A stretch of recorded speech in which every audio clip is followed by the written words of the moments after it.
HSC পরীক্ষার্থী রাত্রি থেকে 1টা পর্যন্ত জাগে। আজকে আমাদের অনেক সহপাঠীরা হলে গিয়ে বসেছিল। তাদের এই দায়হীনতার কারণে শিক্ষা ব্যবস্থা এখন ধ্বংসের পথে। আমরা একদিক দিয়ে পড়তে পারতেছি না, সকালে পরীক্ষা দিব। আমরা মাইন্ডসেটে পড়েছিলাম যে অবস্থা আছে সকালে না ঘুমায় পরীক্ষা দিব, ওই অবস্থাতেই আমরা ছিলাম। কিন্তু আমরা তাও একটা আশা নিয়ে রাখছিলাম যে শিক্ষা মন্ত্রণালয় হয়তো কিছু একটা বলবে। উনি বলতেছে না, রাত 3টা বাজে যখন ঘুমায় যাব তখন উনি আইসা বলে যে কি পরীক্ষা স্থগিত হয়ে গেছে। তাও উনি বলে নাই, আসিফ মাহমুদ নিজের পেজ থেকে সেখানে শিক্ষা মন্ত্রণালয় কি পড়ে গেছিল, ঘুরে গেছে না অজ্ঞপ্রত্যক্ষ ওনার চলে গেছে যে ওনার নিজের মন থেকে উনি নোটিশটা দিতে পারে নাই। তো বাকি সিচুয়েশন আমরা গিয়ে ওইখানে তো একটা ভোগান্তিতে পড়েছি।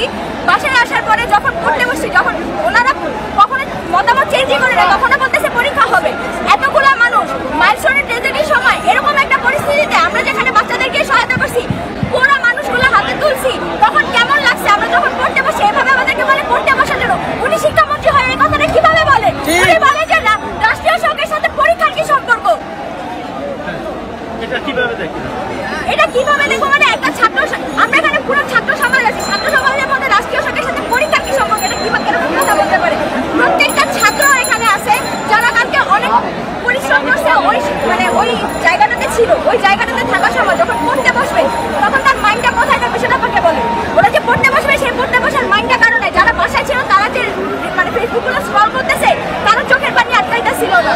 তারা সেই হিসাবে কিভাবে উনি শিক্ষা উপদেষ্টা হয়ে যে বলে যে উনি পরীক্ষা স্থগিত করবে না রাত 3টা বাজে, এতক্ষণ কি ওরা চোখে গুলো করতেছিল না? ওনার কাছে কি খবর যাচ্ছিল না? শিক্ষা মন্ত্রণালয় হয় উনি কিভাবে কাজগুলো করে? উপদেষ্টা হওয়ার কোনো যোগ্যতা নেই আপনার।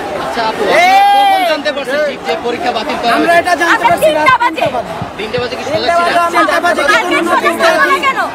আমরা একদিক দিয়ে পড়তে পারতেছি না, সকালে পরীক্ষা দিব। আমরা মাইন্ডসেটে পড়েছিলাম যে অবস্থা আছে সকালে না ঘুমায় পরীক্ষা দিব, ওই অবস্থাতেই আমরা ছিলাম।